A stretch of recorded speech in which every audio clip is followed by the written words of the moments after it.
नमस्कार, मी विद्या स्वागत करते आपले चॅनल देवताज कॉर्नरमध्ये। आजच्या व्हिडिओमध्ये आपण कुमारिका पूजन कसे करायचे आणि केव्हा करायचे त्याबद्दलची माहिती घेणार आहोत। बघा, आपण 9 दिवसामध्ये देवीच्या 9 रूपांची आपण यथाशक्ती पूजा करतो। हर प्रकारे तिची आराधना, पूजा, उपाय आपल्याला जे जे जमेल ती भक्ती त्या मार्गाने आपण करत असतो आणि देवाची कृपा आशीर्वाद आपण मिळवायचा प्रयत्न करत असतो। देवी माताला प्रसन्न करण्याचे आपले प्रयत्न असतात आणि आपल्याला जेवढं जमेल आपण तेवढे प्रयत्न करत असतो आणि देवीचा आशीर्वाद मिळवत असतो। आणि आपण बरेच नियमही पाळतो, कडक उपवासही करतो। त्यासाठी बघा, बरेच जण अनवाणी पायाने राहतात, कोणी एक वेळेस फळ खाऊन उपवास करतं, कोर्सवरती 9 दिवस करतं। 9 दिवस फळावरती उपवास करणं पण खूप अवघड असं काम आहे आणि ही एक कडक आराधनाच आहे। आपण अखंड दिव्याची अशी आराधना करतो की आपल्या त्याच्यावर लक्ष ठेवून असतो, ती पण एक आराधनाच आहे आणि ती खूप मोठी सेवा आहे। अखंड दिव्याची सेवा ही खूप मोठी सेवा आहे, कारण की 9 दिवस दिवा तेवत ठेवणे, लक्ष घालून आणि तिची काळजी घेणे, त्याची काळजी घेणे दिव्याची, हे काही कमी काम नाही आहे। ती खूप मोठी, सर्वात मोठी सेवा देवीची तीच आहे नवरात्रामध्ये, की अखंड दिव्याची जी सेवा करतो तिला तेवत ठेवणं, वात जी आहे तिला तेवत ठेवणं ही सर्वात मोठी सेवा नवरात्रीमध्ये मानली जाते आणि आपण ती सेवाही करतो। तिच्याबरोबर आणखी सेवा आपल्याला जमेल ते आपल्या परीने आपण करत असतो। जशी शक्ती तशी भक्ती ह्या मार्गाने आपण करत असतो। तर बघा, नवरात्रीमध्ये जसं आपण आपल्या नवरनाव मंत्र असेल, हे जसे आपण दुर्गा सप्तशतीचे पाठ असेल, हे आपण हे करतोच। त्याचबरोबर आपल्याला नवरात्रीमध्ये कशाला महत्त्व आहे तर कुमारिका जेवू घालण्याला, म्हणजेच कुमारिका पूजन करण्यालाही अत्यंत महत्त्वाचे स्थान आहे। कुमारिका पूजन हे आता केल्याने, म्हणजे कशासाठी करायचं तर बघा, कुमारिका पूजन केल्याने आपल्याला साक्षात देवीची आपण पूजा केल्याचं आपल्याला फळ मिळतं आणि आशीर्वाद मिळतो।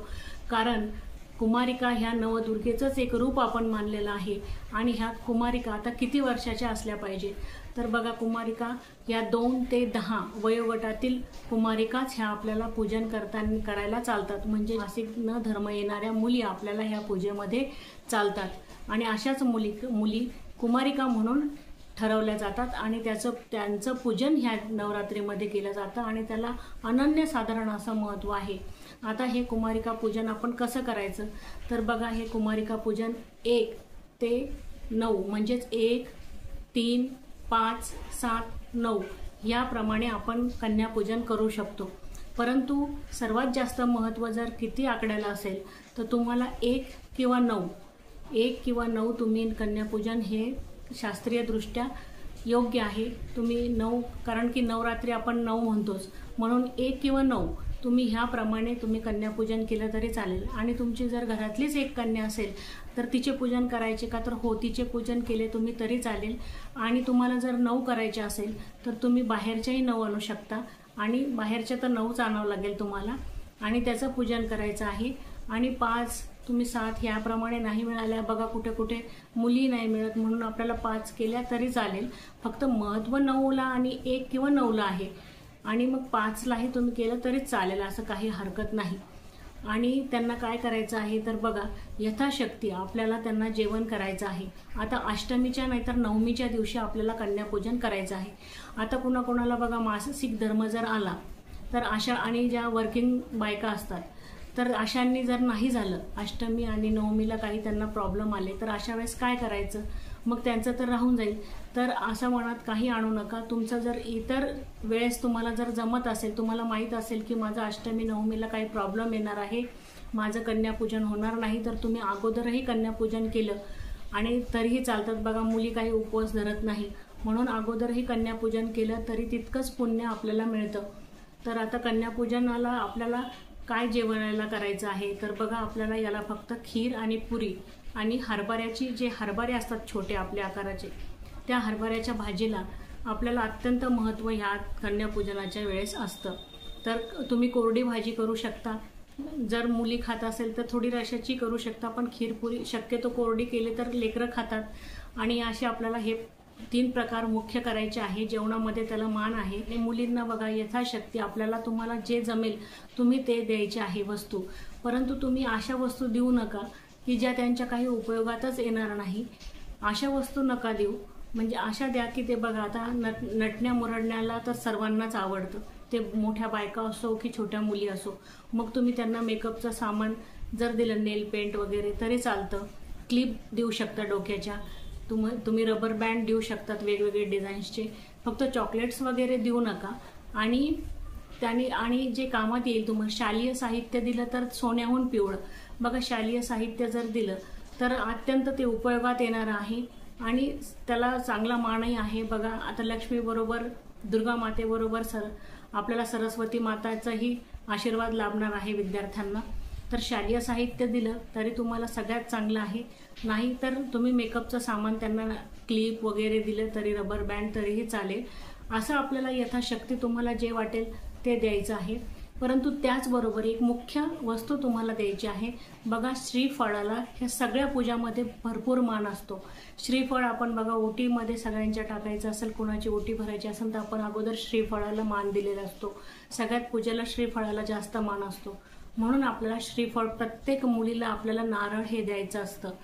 आणि हे नारळ दिलं तर म्हणजे एकदम आपली पूजा सफल होते बघा. आणि तुम्ही मग कितीही मुली घाला जेवू, म्हणजे कुमारिकांचं 9 जणांचं पूजन केलं तर तुम्ही 9 जणींना नारळ द्या.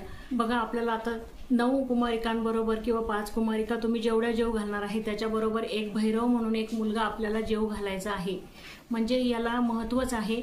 आणि एक मुलगा तुम्ही घरचा असेल तरी चालेल, परंतु त्यांच्याच वयाचा पाहिजे, जास्त मोठा वगैरे नको. आता तुम्हाला मी सांगते की 9 मुलींचं म्हणजे हे 2 ते 10 वर्षाच्या मुलींचं पूजन केल्याने आपल्याला काय होतं. तर बघा, आपण एक मुलगी जर आपण पहिले जे मुलगी आहे तर तिला आपल्याला कुमारिका म्हटलेलं आहे. आणि तिला कुमारिका म्हणून जर आपण तिचं पूजन केलं तर आपलं दुःख आणि दारिद्र्य हे नष्ट होतं. बघा, 3 वर्षाची जी मुलगी आहे तिला त्रिमूर्ती म्हणतात. आणि त्रिमूर्ती म्हणून तिचं पूजन केलं तर आपल्याला सुख आणि समृद्धी लाभते. आणि 4 वर्षाच्या मुलीला कल्याणी म्हणतात.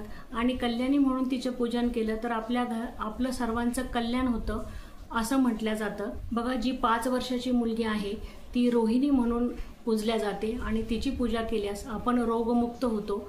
आणि 6 वर्षाची जी मुलगी आहे तिला कालिका म्हणून म्हणतात, ती कालिका रूपात असते. आणि कालिका म्हणून तिचे पूजन केले तर आपल्याला राजयोग प्राप्त होतो. 7 वर्षाची जी मुलगी आहे ती चंडिका रूपात असते आणि तिचे चंडिका रूपामध्ये आपल्याला पूजन केल्यास ऐश्वर्य प्राप्त होते. 8 वर्षाची जी मुलगी आहे ती शांभवी रूपात असते आणि शांभवीची पूजा केल्याने आपल्याला विजय प्राप्त होतो.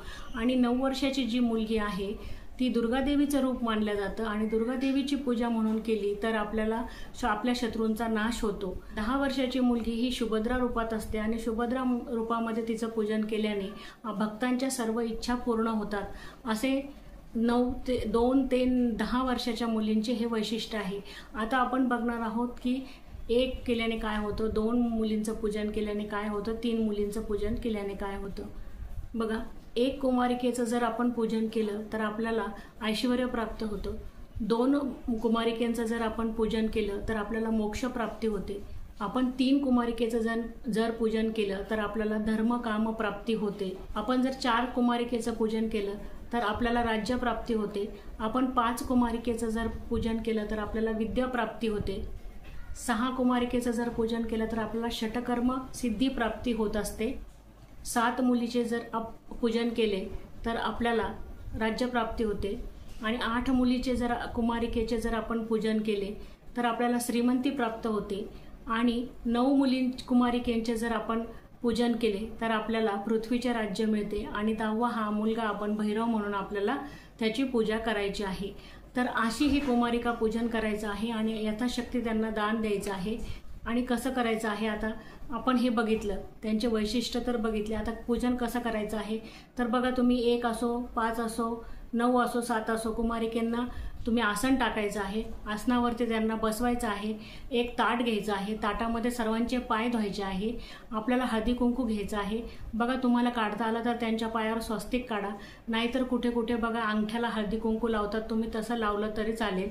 कोणी कोणी सगळीकडून त्यांना जे आलता वगैरे सारखं लावतं तसं आपण पाणी टाकून कुंकू भिजवतो त्यांनी काढतात. त्यांनीही काढू शकतात किंवा स्वस्तिक काढून आजूबाजूला 2-2 रेषा तुम्ही काढू शकतात किंवा अंगठ्याला हळदी कुंकू लावू शकतात। त्यांचे पाय धुवायचे आहे। मग यथाशक्ती त्यांना हळदी कुंकू डोक्यालाही लावायचं आहे। मग त्यांना जेवण वगैरे करू द्यायचं, जेवायला वगैरे वाढायचं आहे। जेवण झाल्यावरती त्यांना यथाशक्ती तुम्ही दान द्यायचं आहे आणि घरातले जेवढे जण असतील त्यांनी त्या कुमारिकेचं नवदुर्गेचं रूप म्हणून तुम्ही दर्शन घ्यायचं आहे। आणि सगळ्यांनी जरी नाही घेतलं घरामधल्या, तर ज्यांना उपवास आहे त्यांनी कमीत कमी त्यांचं दर्शन घ्यायचं आहे। दुर्गा मातांचा आशीर्वाद आपल्याला मिळतो त्या कारणाने। आणि असं काही नाही की त्या दिवशी लहान मुली नसून दुर्गेचं रूप आपल्या घरामध्ये आलेलं असतं, म्हणून आपल्याला त्यांचं दर्शन घ्यायचं आहे। यथाशक्ती त्यांचा आशीर्वाद आपल्याला मिळवायचा आहे। तर चला, तुम्हाला जर माहिती आवडली असेल तर चॅनलला लाईक करा, सबस्क्राईब करा आणि कमेंट करायला अजिबात विसरू नका। धन्यवाद।